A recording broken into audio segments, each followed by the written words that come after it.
Hello everybody, this is Joshua with the Tendonitis Expert. So let's talk about the basics of wrist tendonitis surgery.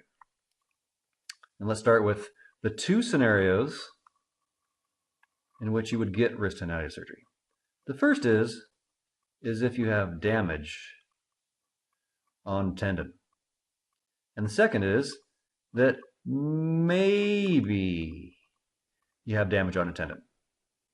So if you have damage, the only way to know that is if you had an MRI and it saw damage right here, for instance. Or maybe there's a spot where there's a lot of inflammation. And they're assuming that because there's inflammation, it's because there's irritation and maybe a little bit of microtrauma there. So they want to get in there and smooth off the tendon. So they get rid of all the little frayed bits of the tendon, is the theory.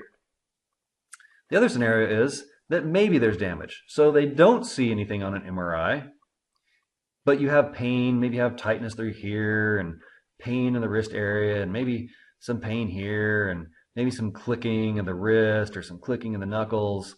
And so they think that there must be a physical problem in there that surgery can fix. So they're going to go take a look.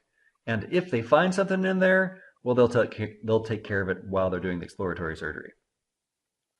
So there's that. So what do they do actually during surgery? Well, in the old days, they would make an incision like so, and they would pull the skin apart that way and this way, and they would look at the tendon and they would clean up anything they could see. But they don't do that anymore, which is good news because that's really traumatic.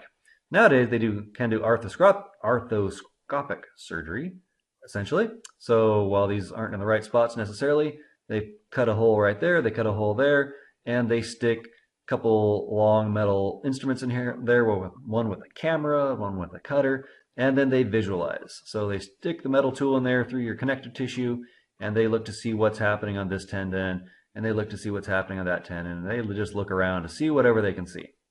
And if they see some frayed tendon or something, then they will clean it up while they're in there. But if they don't see anything, then they just cut into your flesh, and prodded a long metal tube all through your connective tissue here. And that is what wrist tendonitis surgery consists of. So then the next question becomes, should you get wrist tendonitis surgery? You had pain, you went and saw a doctor, you got a wrist pain diagnosis that included wrist tendonitis, you tried some things, and then the doctor wants to do surgery. Should you get that surgery?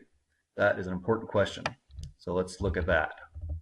So, in general, I say that doctors don't know how to fix wrist tendonitis. And that's a problem if they want to cut into you and do surgery. Now, why do I make that claim? Here's why. So you had pain in your forearms and wrist and hand, or whatever that looked like, and you were prescribed rest, and you were prescribed anti-inflammatories, maybe splints and braces to immobilize your wrist and support your wrist.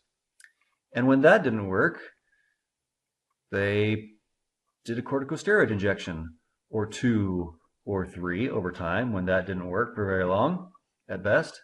And somewhere in there they'll prescribe physical therapy, so you do that for weeks and weeks or months. And eventually all that failed to fix the problem. And then the doctor wants to do surgery. So here's the question.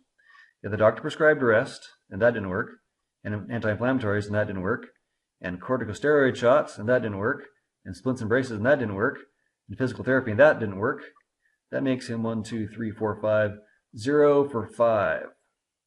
So with that track record, why would surgery work? What about surgery would have it work? What about surgery would have your doctor be correct when it was not correct all these times? Because chances are you're going to end up 0 for 6. You might get benefit for a while, but research tends to show, and anecdotal evidence tends to show, that down the line, the pain comes back. That's mostly who I work with. So, are you going to get wrist tendonitis surgery? That's up to you to decide. That's up to you to figure out.